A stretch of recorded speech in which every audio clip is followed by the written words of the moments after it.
The personal, painful stories of prejudice. Some may believe that I write out of idealistic sentimentalism in confronting the destructive power of prejudice. Yes, my heart breaks for those who suffer in the wake of injustice, but science informs us what happens neurologically when our thoughts are toxic. I made this same claim in Higher Living Leadership. According to neuroscientists, every thought that we have is either fear or faith-based, destructive or building, toxic or healthy. Because of the intense emotional component of negative thoughts, they become at least 3 times more forceful than the positive thoughts. However, these negative thoughts are not more powerful than the power of personal choice. The objective of maturity is to feed faith-based thoughts, healthy thoughts that build healthy memory, and starve thoughts that are fear-based, destructive thoughts that build unhealthy memory.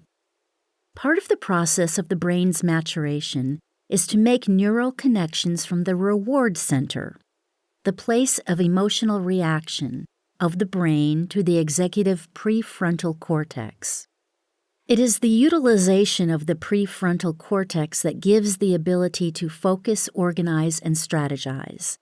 This powerful part of the brain also allows us to make wise decisions separate from emotional reactions, to control impulses, and to assess our thoughts and emotions in order to determine our course of action.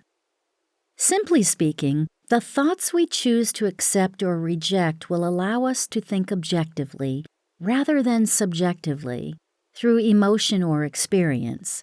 This is how we can live in a world filled with difficulties and still love life. This is how we can reject a culture of pride and prejudice. All prejudice, assumption, bias, and gossip is destructive and toxic to our mind-brain.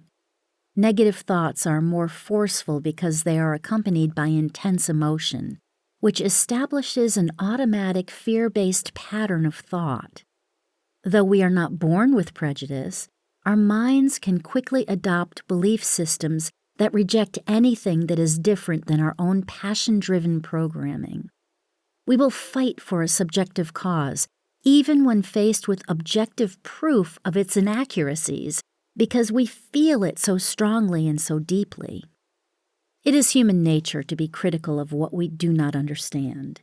Many choose to camp on the dirty banks of disapproval and fault-finding, rather than risk getting in the waters of understanding, empathy, compassion, and care for others.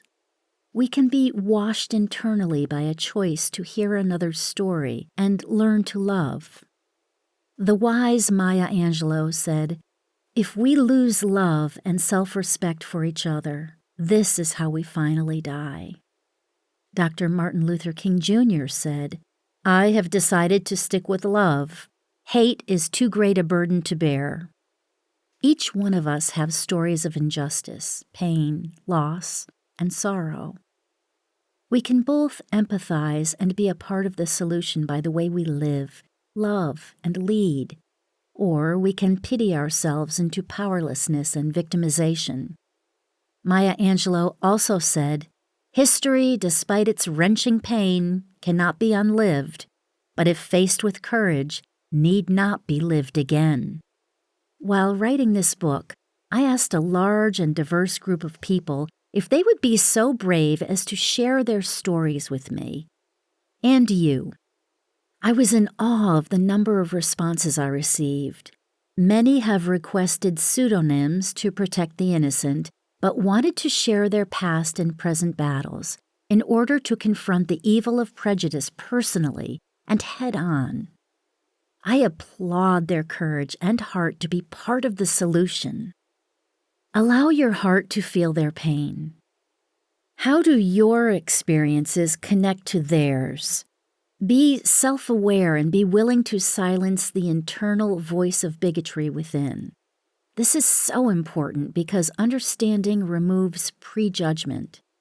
Compassion motivates us to action, and validation will help to heal the wounded heart.